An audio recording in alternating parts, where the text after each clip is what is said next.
How are you doing this week? Going good. Mic for you. Thanks. Mic for you. Yep.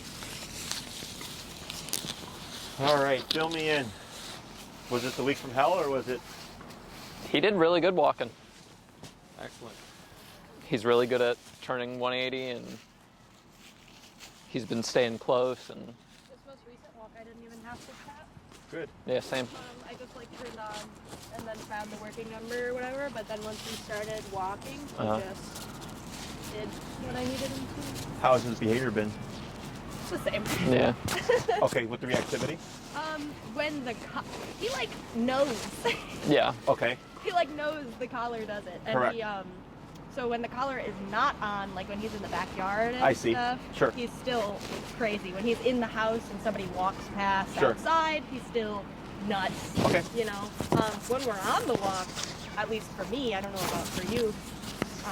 I mean, I was walking one day, and a biker came up, behind me. And he Yep. hates bikes. And, neither of us noticed it. And he was on the sidewalk, Yep. right next to us. And Mango, just looked at him as he passed by. He didn't go crazy. Excellent. Yeah, I've been having no problem with. I usually step off to the side when somebody is walking past, or when another dog is walking past, and he doesn't do anything. Excellent. Yeah. So on the walks with the collar, he's good. We Yeah. have these concepts of in the home and in the yard. Yes. Excellent. Makes sense. Cool. So after today, we can start applying the collar inside. The reason why I stay away from it the first class is, one, it's a lot of information for you guys. We want to keep it simple. But then also we want to make sure that Mango gets a good foundation of what the collar is, how it turns on, how it turns off before we start applying it behaviorally. Okay. Now, there are going to be some limitations in terms of what you can realistically expect. So if you leave Mango in the yard unattended for a period of time, even after you've worked on his barking stuff, at some point he's going to start barking because he's on his own, he's bored, he's left unattended, and technically speaking, the way it works is he would be in control of the yard, right? So if Mango's out in the yard, he's by himself. If somebody came in, technically in his mind, he is expected to protect the yard. Does that make sense? Mm-hmm. So if he's hearing sounds and stuff and he's barking at it, what he's essentially doing is hey, I'm here, just warning you and letting you know. Okay, which is technically not bad if you think about it that way, but it can become annoying if it's incessant or nonstop, right? And that's where the problem tends to happen. So you can use the collar to correct Mango for the barking. The problem is, if he's then left unattended in the yard without the collar, he's most likely going to bark. That's the limitation that we're going to have there, okay? Because we're going against instinct here. Is it like a privacy fence or is it a chain link fence? It's just a Chain chain link. Chain link, so you can see what's going on. Yeah, he also just does it, in the house because, right across from our house is a vet. Yeah, So that's true. So you got the dogs bark, Yeah. or the dogs going in and out and all that Yeah. stuff. I got you, okay. So we'll have to pick and choose where we're going to start applying it, okay? This is going to be a little bit tricky, but we can get it done. How often is he left outside in the yard? He's not left alone usually. You're yeah, out there with him. We Usually. usually watch him. If we do leave him out there, it's for maybe a minute, maybe two. Yeah. Okay, is this for potty breaks and stuff? Yeah. Right. Does this fall in conjunction with your walks as well, or? So I don't know about for you, but he doesn't go to the bathroom on walks anymore for Okay. me. Yeah, He usually holds he'll it, even- either. Go. You go. Okay, usually he'll either go first for me, Okay. because I usually walk him as soon as I get home from work, so I'll let him out. Him and Cookie will play around in the yard a little bit. Sure. Then I'll throw the collar on him and we'll Go go. for a walk. So he'll already have pottied, I gotcha. and so he doesn't stop at all on Okay. a walk. So what I would do is, because if the outside time is falling in line with your walks, your training walks, whatever, just collar them up, even if it's yard first, then walk. So that this way you already have it there. I can't remember. I think we did use it last time, right, to correct them for something, where you just press the button. I feel like he was starting to be he was gonna escalate to reactivity, and I had you press the button, and it. Oh yeah, Oh, yeah. Remember that? So it's the same exact concept.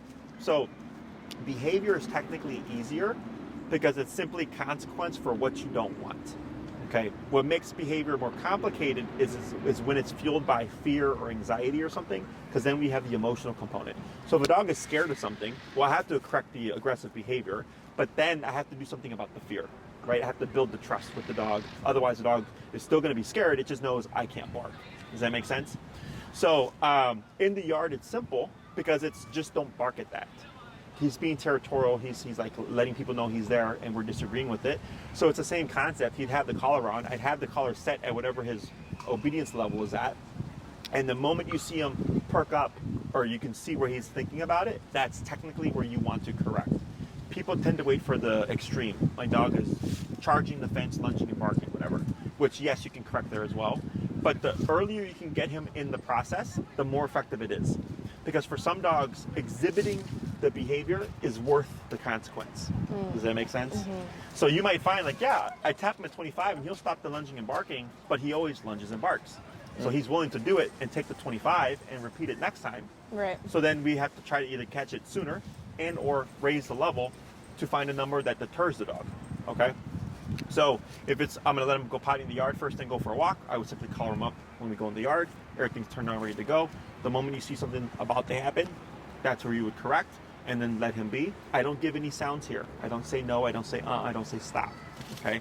Reason I don't do that is we create what's called a cued behavior. Okay? So technically speaking, like right now, see how Mango is looking? Go ahead and give a little tap here. Again. Tap. Let's go ahead and bump it. What's your number at now? 15. Okay. There we go. So on that third tap, you see how he turned away? So you just told him with 3 taps, don't worry about what's going on over there. If we say no and then correct him, Mango thinks I can do this until I hear the word no. Does that make sense? So as a human, especially with reactivity, when you say no, it's like no and don't do whatever, right?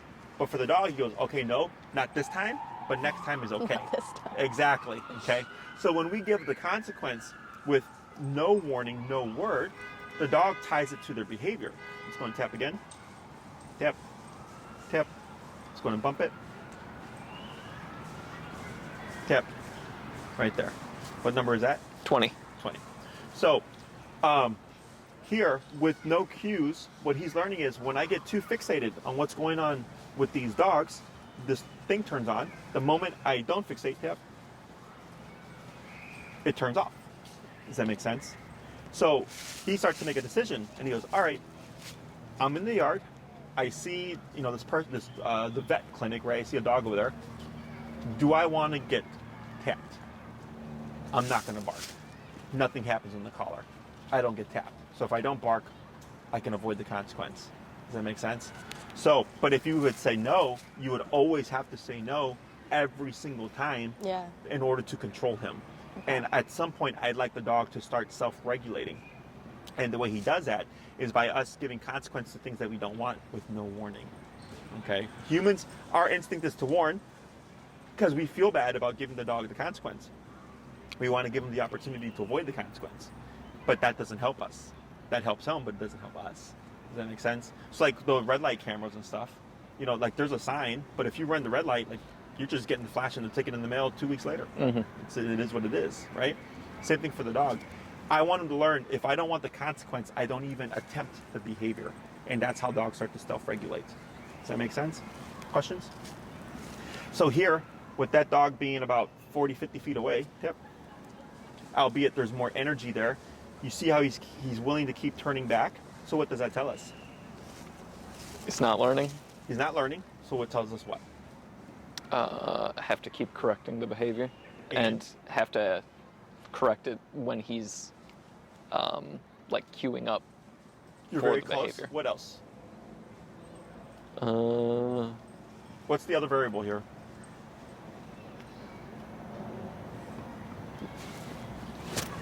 The level. The collar. Right? Because we're at 15, then we probably went to like 17, 18, then 20. Yep. Right? But even at 20, you can see how he's still vigilant on the environment here, right? So ideally, if I had corrected him, let's say 35, for example, he goes, you know what? That dog's not worth 35. I'm going to ignore that dog now. Does that make sense? Yeah. You're trying to find the number that makes it not worth it. So bump it up again? Yeah, where are we at now? Now I'm at 23. Okay. So tap. That's fine. Yep, here he goes. He looks around. Okay. Now I can already tell myself that that 23 is still not enough because of his posture.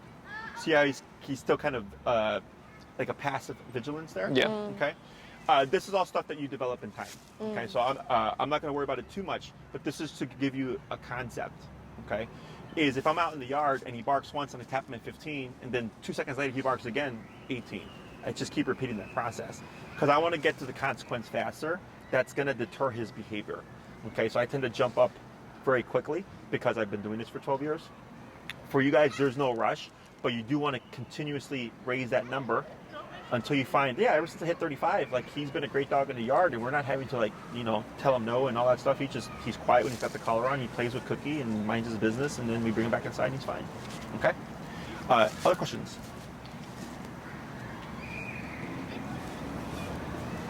Nope. How are we feeling so far? Overall, good. Good. Do you concur? I mean, the walks are easy now. Good. Like, I was just talking to my friend. It's like I don't even have to, like, worry about it. Yeah, I don't even have to pay attention to him anymore. He just walks. Good. Yeah, So, one thing that I will give you a heads up on is when we get clients with dogs like this that kind of make a bit of a quick turnaround, it's very easy to become complacent. Okay? I'm happy to hear that's like, yeah, I don't really worry anymore, right? So I don't want you to worry, but I do want you to be aware. Yeah, I'm still, like, constantly looking down, but I don't feel like I have to. Correct. So. Yes. So the next thing is, when you look down at him, I know what you're doing. Like, you're checking in, like, how are you feeling right now, right? I would just be mindful not to do it too much, because if Mango looks at you looking at him, what do you think he thinks? Only when I'm looking at him does he have to behave. It's a good guess. Who's leading who? Because you're looking at me, looking at you, right? So to the best of your ability, Roy's eyes on the horizon here, right? But let's say you see a trigger, you see a bike, you see a dog. You look down, check in, how do you feel about this, right? Let's say you're half a block away, Mango's passive, you know he sees a dog, but he's ears back. I go, cool, back up again. Now I'm a quarter of a block away. Check in again, do you feel any different now, right? Stepping to the side. And in that moment, you can look there because now you're stationary, right? But so I'm aware of the environment, checking in on Mango when I see something or hear something that might tip. There we go. What's that for? Tap. And then you can fix this leash there. Let's go ahead and bump it. 25? Yep. Tap. Wait a moment. Right there. Okay. Is you're always up here, right? And then when you see something, then you check in on them, back on what's going on here, and then check on them when you need to, as opposed to just a constant. Okay. So right now, for whatever reason, why do you think he stood up? He that man was noticed. coming closer. Yeah. Hi, can you call your dog, sir? Hey, buddy. Very friendly. Careful. Thank you. All right. You okay? Stressed? Mm-hmm. Yeah.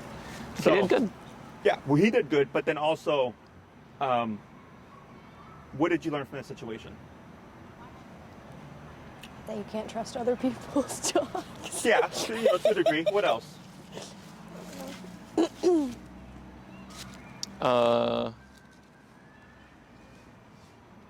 I mean, Mango definitely seems way more scared than anything else. Mm-hmm. What else? Handle the situation. Yeah. You know, this is the reality, right? I was polite. Sir, can you call your dog? He nodded. I thought he was going to call the dog. He didn't. The Yeah. dog went towards Mango. I just grabbed the dog's collar. Yeah. Okay. Now, the dog didn't like that. He started to growl and turn to the side. I continued to hold, however. Right. Right? So even though things started to escalate, I still controlled the situation. So this is what, in my opinion, differentiates me from other trainers, is that, yes, I'm helping you with your dog. That's part of it. But you also have to learn to advocate for Mango. And then also, when you can, assert yourself in the environment when needed. Does that make sense? So there's been times where I've been cussed at, bitched at and all that stuff. I don't care. I still address the situation because, one, he shouldn't have his dog off leash. Yep. Right? And I get it. I train dogs to be off leash. The difference is the dogs that I train are under control. And there's also what I would call off-leash etiquette, where I wouldn't let my dog go near another dog that they don't know. Yeah. I would exhibit control there, right? But in that moment, our instinct typically is to like move back or run away, and that actually turns on the other dog even more, okay? Because they see you going into flight response. So if you're getting charged by an off-leash dog, who may not even be of ill intent, they just want to like be friendly, you would be surprised that sometimes running away turns on the instinct of prey drive, and now we've created a problem. Whereas my instinct is to move towards the problem, okay? So sometimes even when you're moving towards the dog, it'll push them away from you. So like if you're with Mango, okay, and you're being charged by an off-leash dog, you're probably gonna either freeze up or run away. Now, unless you happen to have like a gate that you can jump behind, or like a threshold that you can cross to close the door, that's gonna make the situation worse, if anything. Okay, so what I do is I shorten my leash to pull my dog here, and if needed, I can shout or exhibit big energy to startle the other dog. You would be surprised how many times that will actually work. Okay, so now the dog's like, whoa, what the hell's your problem, right? Because they're not anticipating a threat, right? If they're being social, like, oh, I want to say hi, and you're like, get away from me, right? The dog's like, what the hell's the matter with you? But I use that to my advantage because that keeps the dog at bay. Okay, and then what we do is keep forward body language, because this is confrontational. When people get in a fight, we close in. So when you move towards that dog and you shout and it stops them, I want to keep this to keep the dog away. Okay, so if the dog steps closer, I actually step closer back and I shout again. The dog goes, whoa, you're not a friend here, right? And then sometimes they'll just turn around and then go back to the owner. Other times they'll just stay there.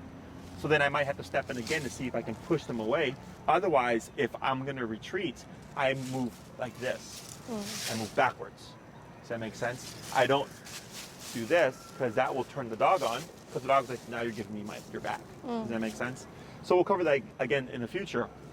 But that's just to show you, for Mango, I have an expectation. I expect you to behave yourself, right? But at the same time, as his handler, I'm going to advocate for the dog, either towards humans and or other dogs, so that he feels he doesn't have to. Does that make sense? Yeah. Okay, so this is all just part of the process. I'm glad that you saw it, because now you have an example. Okay, questions? Alrighty, so what we're gonna do here, and so at the 20, when we were reviewing that situation, that dog's energy and where that man was walking got his attention. Mango got up, right? He was feeling uncomfortable. So then you just told him there's no reason to feel uncomfortable. Okay, even though all that situation came back closer to us, it was under control. There's no reason for you to become reactive. Does that make sense? So now he sees the situation, he goes, okay, yeah, you corrected me and you told me I don't need to worry about this, but at the same time, one of you stepped in and addressed it for me. Okay? Question on that? Alrighty. Let's go to the sidewalk here and do a quick little review, and then we're going to move on to the second half of the heel. Okay. I'm going to bring them back to the sidewalk here. I'm gonna try to put this. Wait. Hi, baby. And after today, you can trim down that collar if you'd like. Okay, because he just like steps on it and he gets so upset. Yeah, you can trim that after today. Just leave yourself a little bit of a wiggle room. There. Yeah. He shouldn't step on it now, and it should be better.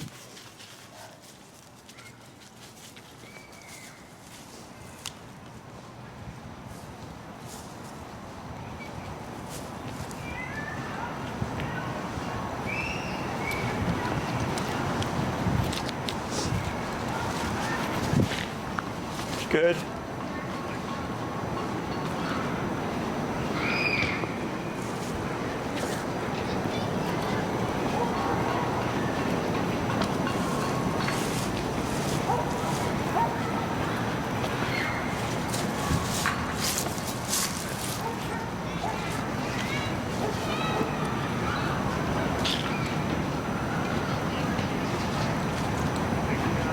Go ahead and turn.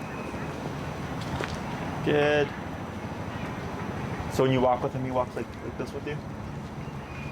Might be a little better. Go ahead and slow. And stop. Excellent. Let's go and swap handlers.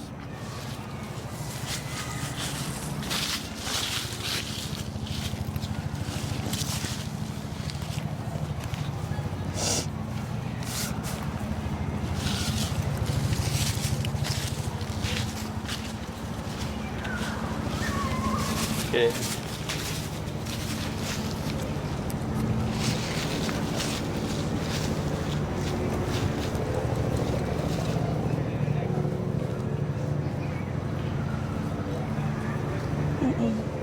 Good turn.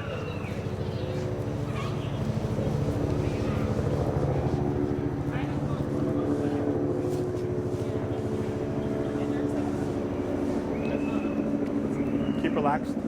There you go.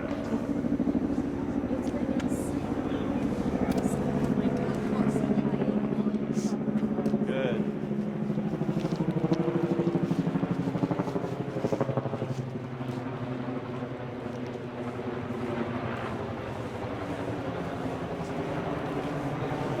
Yep. Go ahead and slow. And stop. Excellent. Okay. So what we're going to do today is work on the second half of heel. First part is fairly simple. You're going to cue the word heel first, and then you're going to lead with the left leg. Yeah, go ahead and step to the side. Hold right there.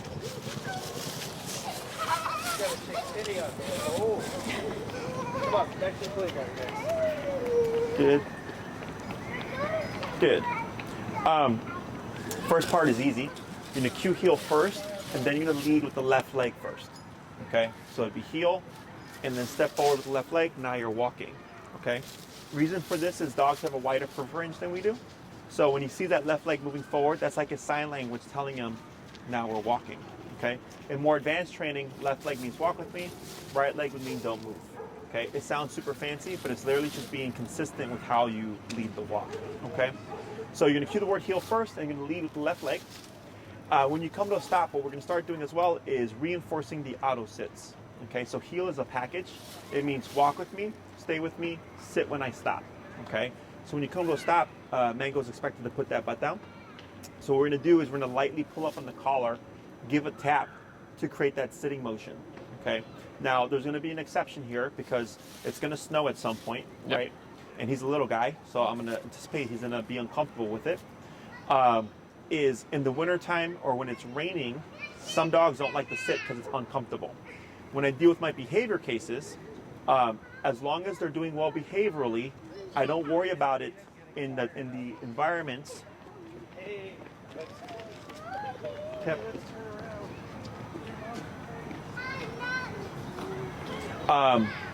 Because I know it's them uncomfortable, not because they're being disobedient, as long as he's doing good behaviorally.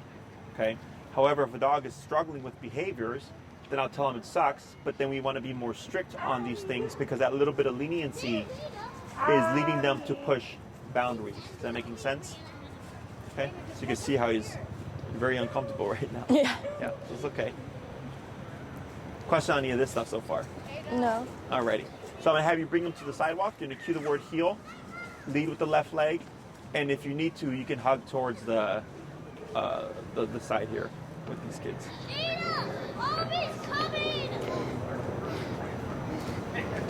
Good. Yeah. Go ahead, heel. Well, Give me my foot. Okay. So I say the word heel. Yep. That's Okay. You got it. Right there. And then relax. Good. Good. Okay. Yeah, you're going to cue the word heel first and then left leg first. Yeah. Part of that is comfort seeking. Oh, really? Yeah. Because of all that energy. Nervous dogs and energy like that tend not to do too well. But he did really good with holding there. Okay. Now, I didn't correct that, right? Because I can understand he's dealing with a lot and he's holding. So I'm trading here. I'm like, okay, but at some point I would move him past that. But considering this is a lot, the second class in, I go, we're going to let this be because you're holding and this is really good. Okay. Heel, left leg. Okay. Heel.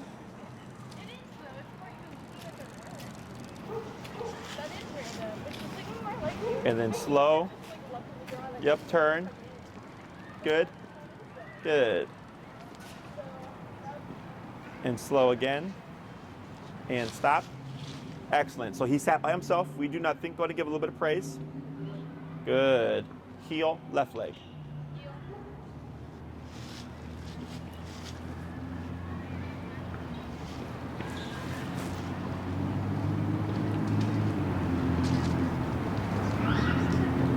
Good. Slow to slow turn. Good turn. Good. Slow again. And stop. Light pull up, tap. Tap. Tap. Good. A little bit of praise. Good. 3 more. Heel. Heel.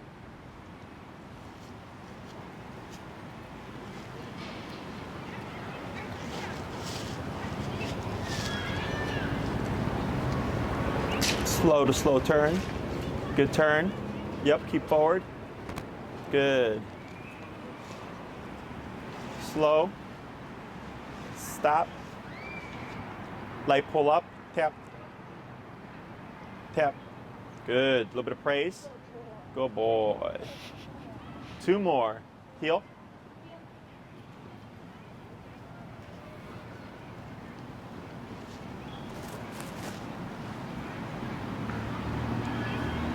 Good turn. And slow. Stop. Yep. Tap. Good. A little bit of praise. Good boy. 1 more.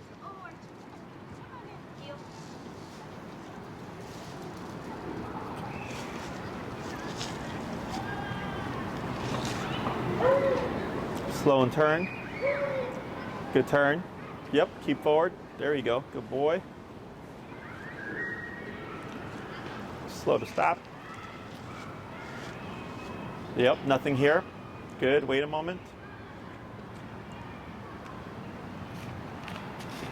Good. Praise. Good. Let's go and swap handlers. Good job.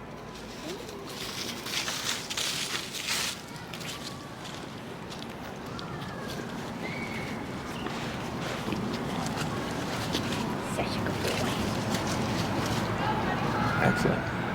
Good. And you can cue heel and lead. Yep. There you go. We're going to do the same process, okay? Should I make him sit right now? Did you say heel? No. No, then no need to. Okay. Heel.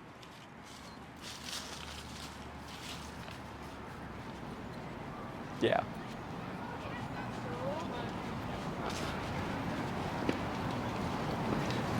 Slow and turn. Good turn. Good. Good. Slow. And stop. Excellent. Light pull up. Tip. Tip. Good. Relax. Praise. Good boy. Good boy. Good. 4 more. Heel. Good.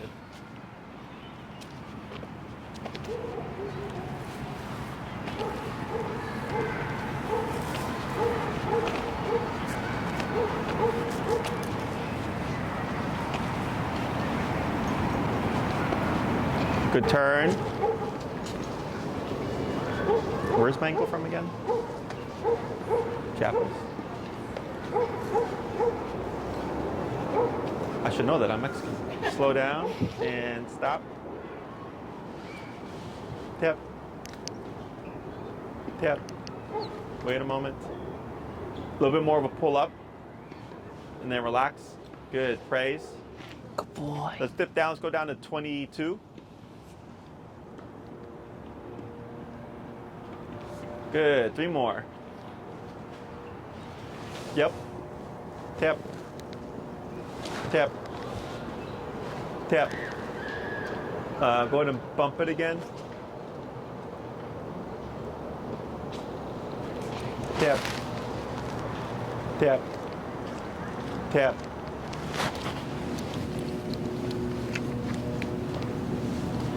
He's got that little neck. Tap. There he goes. And relax. Good. Praise. Good boy. Good boy. 3 more. Heel.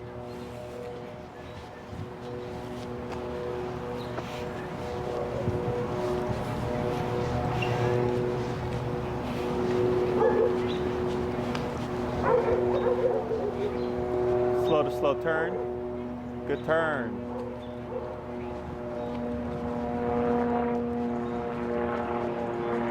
Slow again.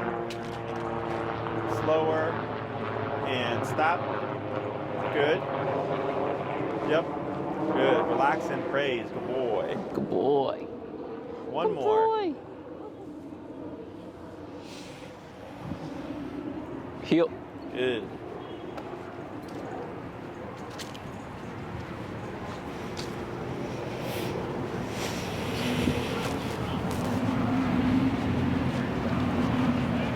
How old is he now? Yeah, he's not going to get any taller. You're probably not going to fill out that much more either.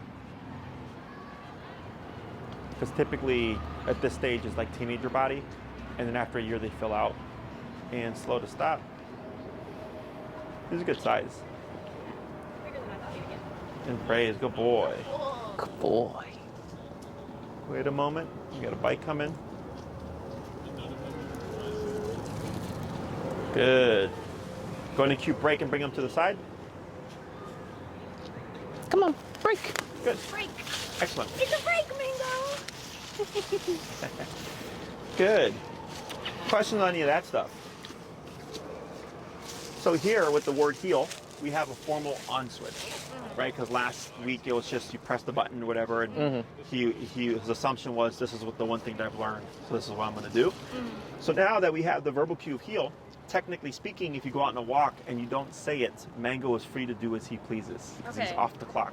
Okay. That's so, good, because I don't do the same thing that he does, where like he's out and about in the house before I take him on the walk. It's not like when I just get home. Oh, I see. So like every time I take him on a walk, he like won't go to the bathroom, and I have to like let him in the backyard and let him relax for like 5 minutes before he'll pee. And he had been really good with potty training, but he did have an accident in the kitchen the other day, and I think it's because he's so confused because he used to go to the bathroom when we went on walks, and now he's like, when am I allowed? Yes, probably also why he did it in the crate. Probably, yeah.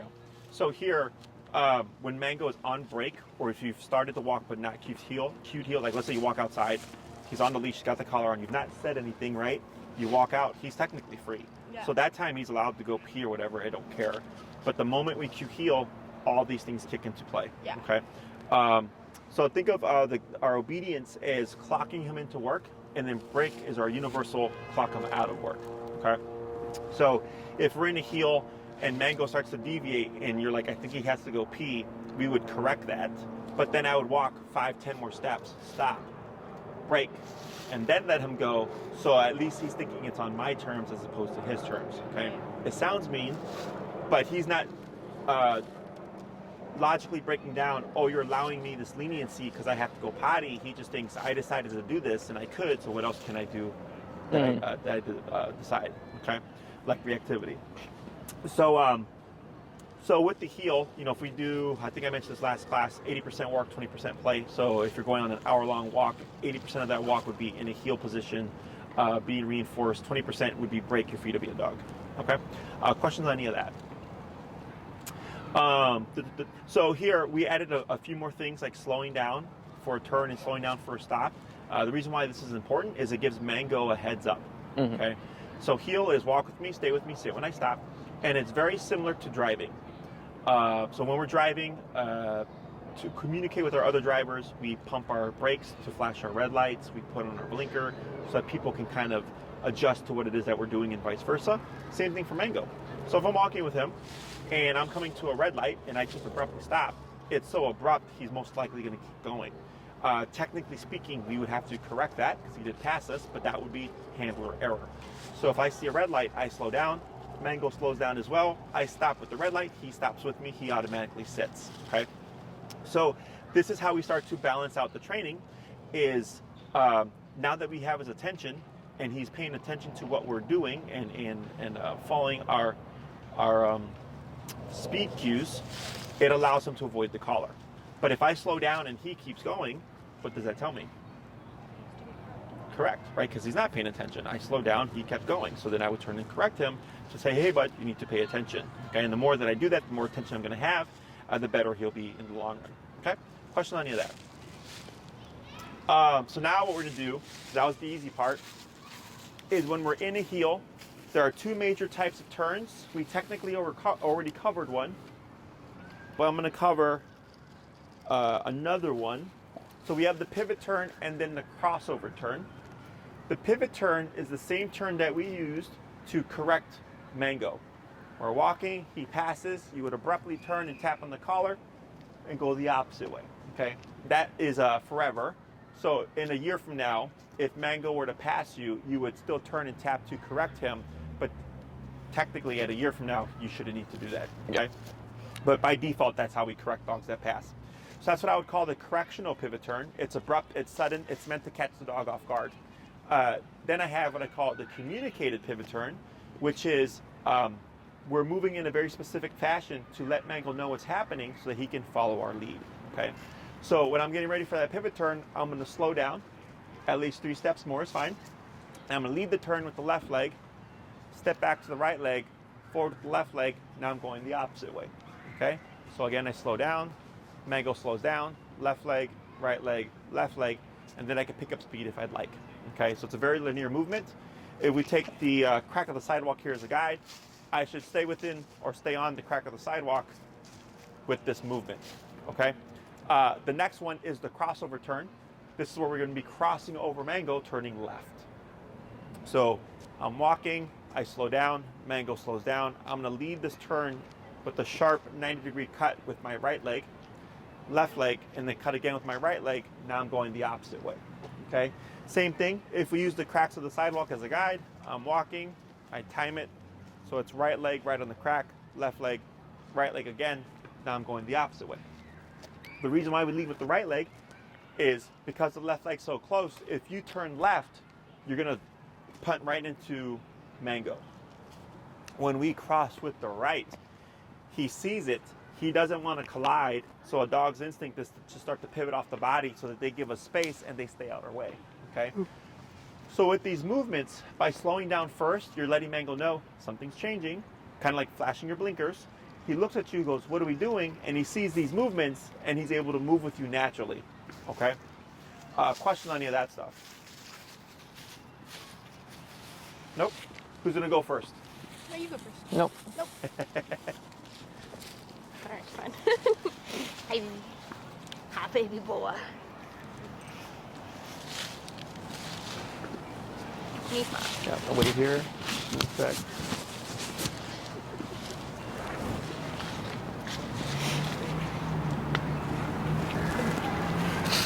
Go play. Go play. Go play. Good. To the sidewalk. We're gonna start first with the pivot turns, okay? Here. Wait a moment.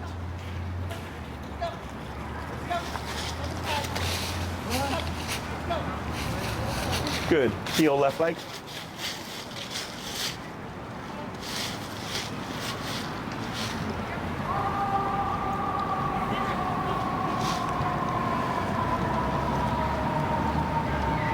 Good. Yep, keep forward. Good. That's not uncommon in the beginning. We're gonna do 4 more. Yep, left, right, left. Yep, there you go. Good. 3 more.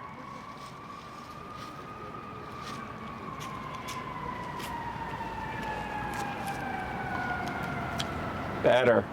2 more.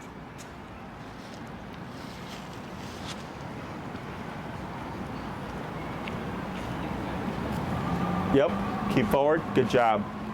1 more.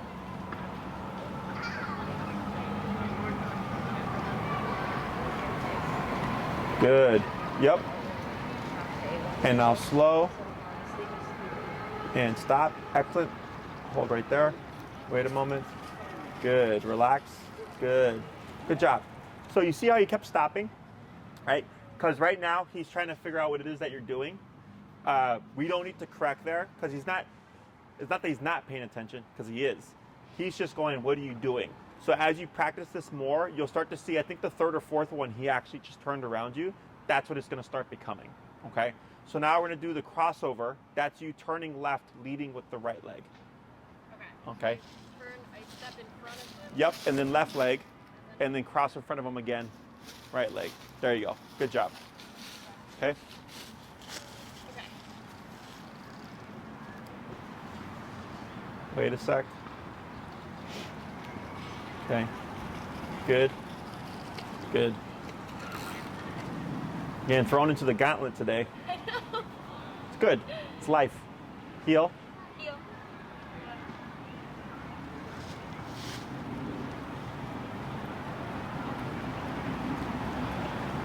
Yep. Slow. Good job. Right. Left. Right. Very good. 4 more.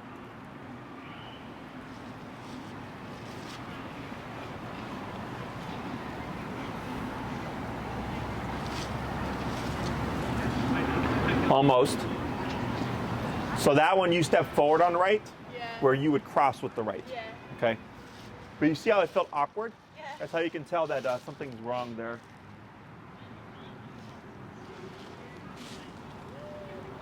Good. Excellent. 3 more.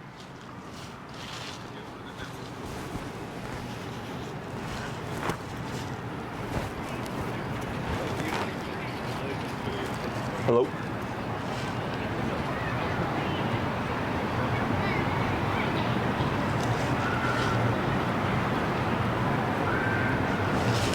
Okay, check. I think she picked up the Dr. Black edition, which should be in the in Elizabeth's office.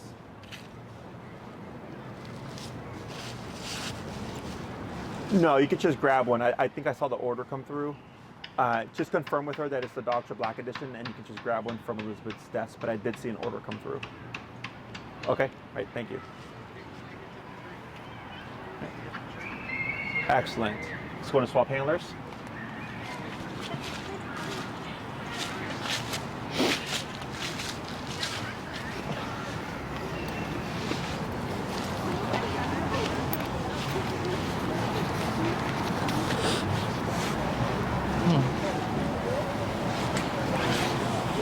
Handing you off. Excellent. We're going to start with the same thing. We're going to start with the pivot turns first. There we go. Heel, left leg. Heel.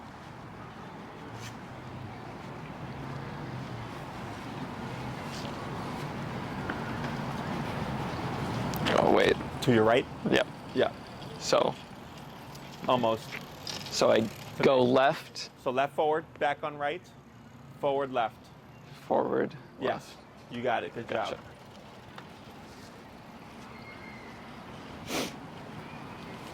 It's funny because we tend to pivot naturally, but when I tell people to do it, Yeah. then they think about it too much. Yeah. There you go. You got it. Good job. 3 more. That was I was like, I know how to pivot.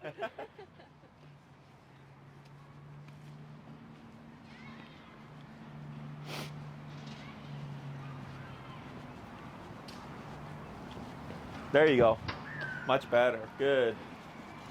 Tip.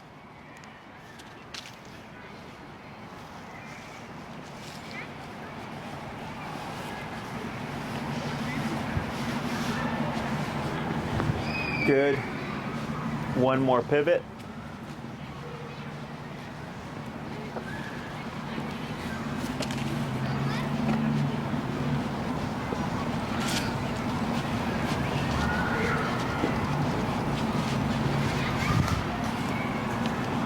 Good. And then slow and stop. Good. Okay, so now you're gonna do the crossovers. So that's gonna be turning to the left, leading with the right leg. Sharper turn. So with that right leg, you would be doing the cross like that. Then left, then cross again. Gotcha. Yep. I know. Sorry, Mango. No, it's fine. So yeah, we don't have to correct that. That's on Yeah. us. Heel, left leg. Heel.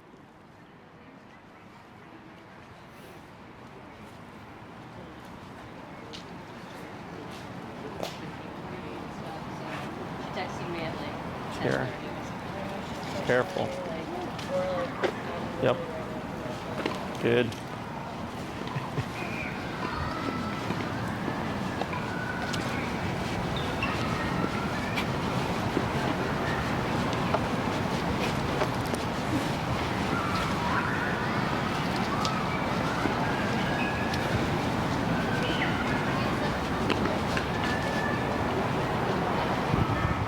So you see on that one how you had to kind of force it?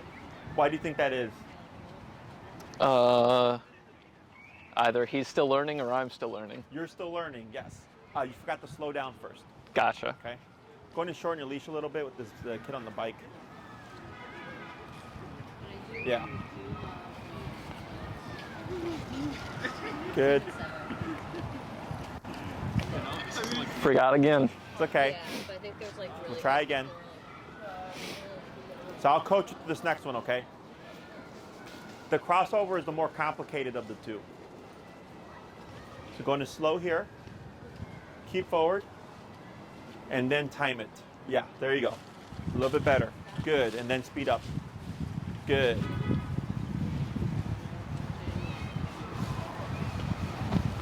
Slow, keep forward. I don't know. Kind of fun. Not into it. You got it. Good. I'll try to do two more. Tap. Good. And the kid on the bike is coming, heads up.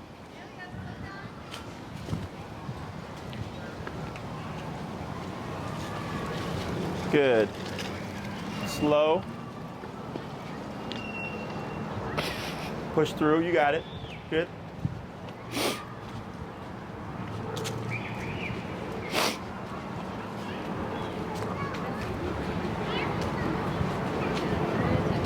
Slow again. There you go. There it is. Good. Going to bring Mango, excuse me, to the side.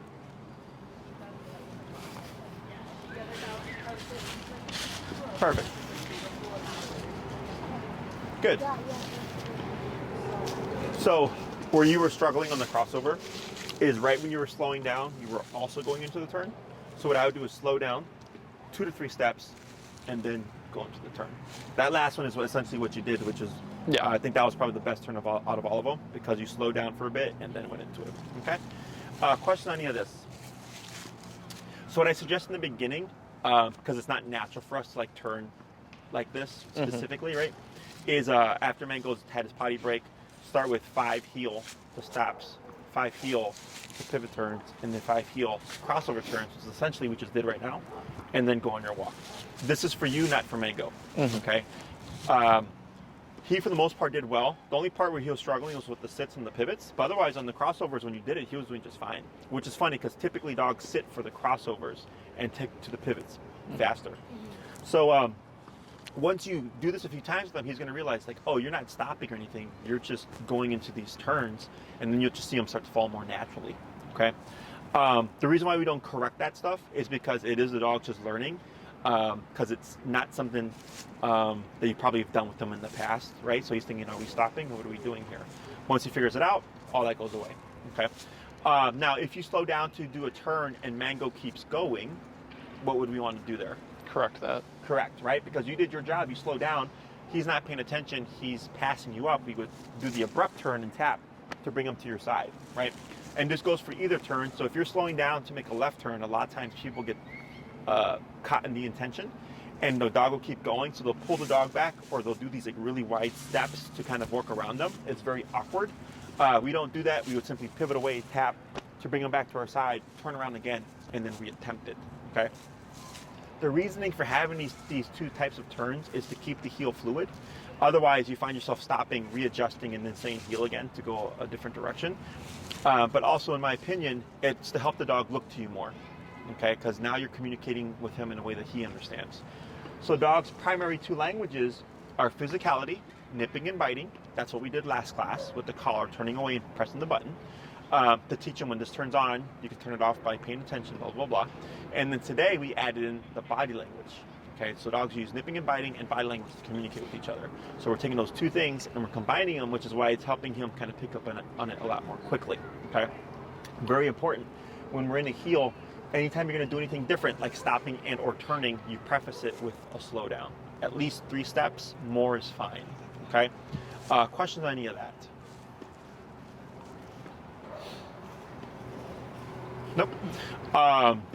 Behaviorally, from what I could see today, he did really well. There was a couple of times, one with the older, I think, balder gentleman, where you saw Mango kind of perk up and looking at him. So that's why we gave a tap there, because he was getting a little bit too invested. Even though he wasn't reacting, I could start to see him escalate there. So that's where we disrupted and go, nope, that's not going to happen. And I think there was another time with one of the biking kids or whatever, because he was just kind of perking up a little bit too much. Okay. Otherwise, everything I'm seeing so far looks pretty good.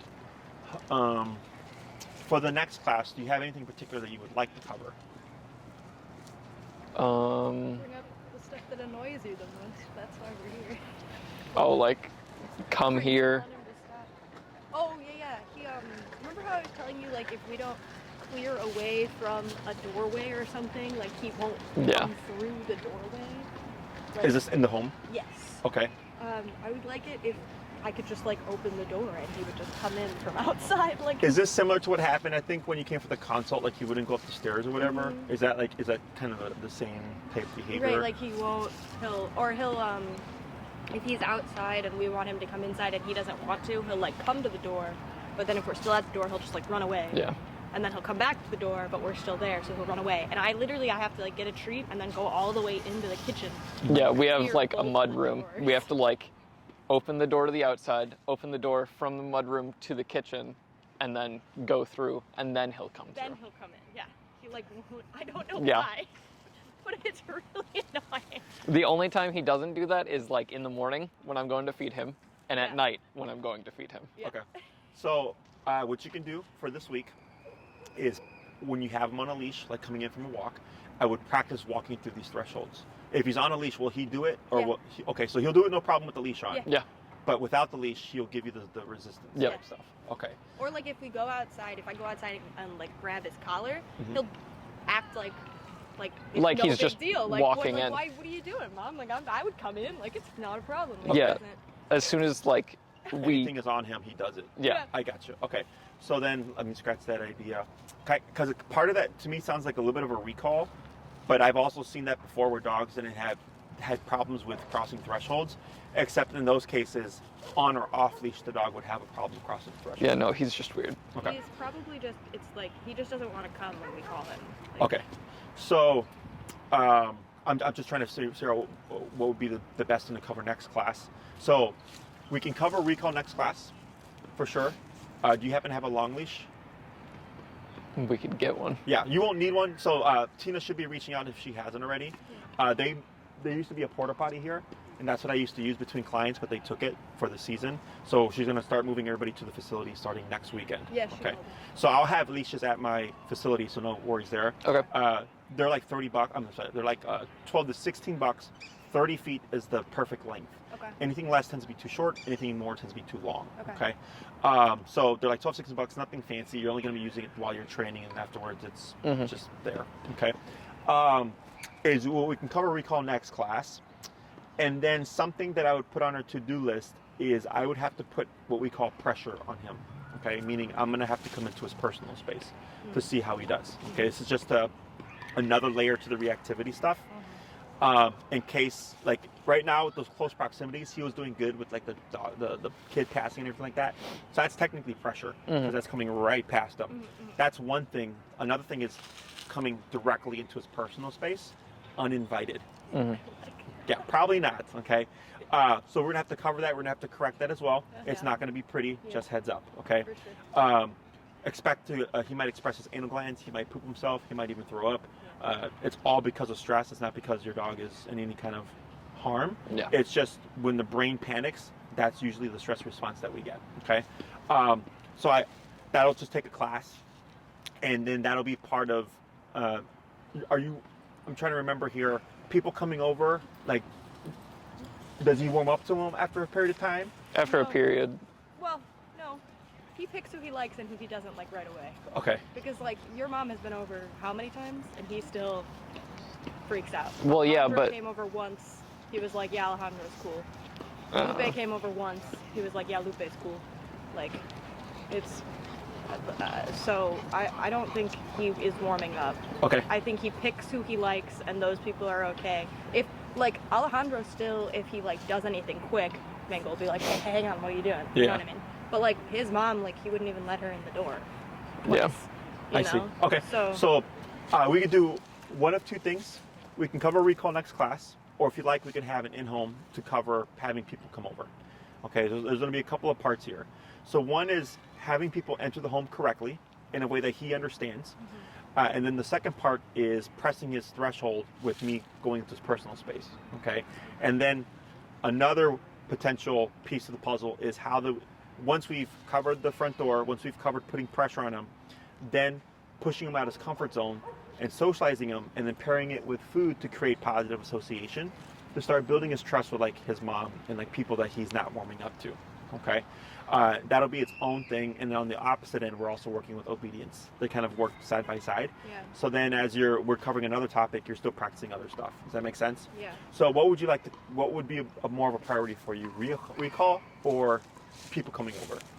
Recall. Yeah. Recall? Okay. So then, so we'll have that at my facility next class. And then what I would suggest is reaching out to Tina and planning for it. I wouldn't do pressure first. I would do an in-home first, and then do the pressure exercise. So then I would ping Tina, let her know that the 4th class would need to be an in-home. Please note there's a $50 upcharge for the in-home visits. And then because she's most likely gonna have to move your time for that one class. And then after that, like the pressure exercise, I can do at my facility. Technically speaking, I can do the socialization class at the facility as well. If you'd like to see how these things all piece together, you can of course request another in-home, and then I'll show you how to go from one thing to another thing to another thing. So it's kind of, you're just moving through the, people entering the home, how do we socialize them correctly with people, so on and so forth. But technically the only one that has to be in home is the front door stuff. Okay. So we'll see how that plays out, and you just let us know what you need. Okay. That makes sense. But yeah, next class you can plan for recall, and just let Tina know ahead of time for the class 4, so she can already start looking ahead at the calendar. Okay. Okay. Yeah. Anything else?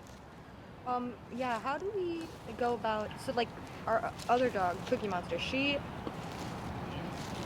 a perfectly good dog, but she definitely doesn't do like heel or anything. Like she just kind of sniffs around while we walk and. Oh, like walking them both together. Exactly. Yeah. Because I feel really bad because we've been leaving Cookie at home for the walks. You know what I mean? And she wants to come so bad. But she cannot walk good.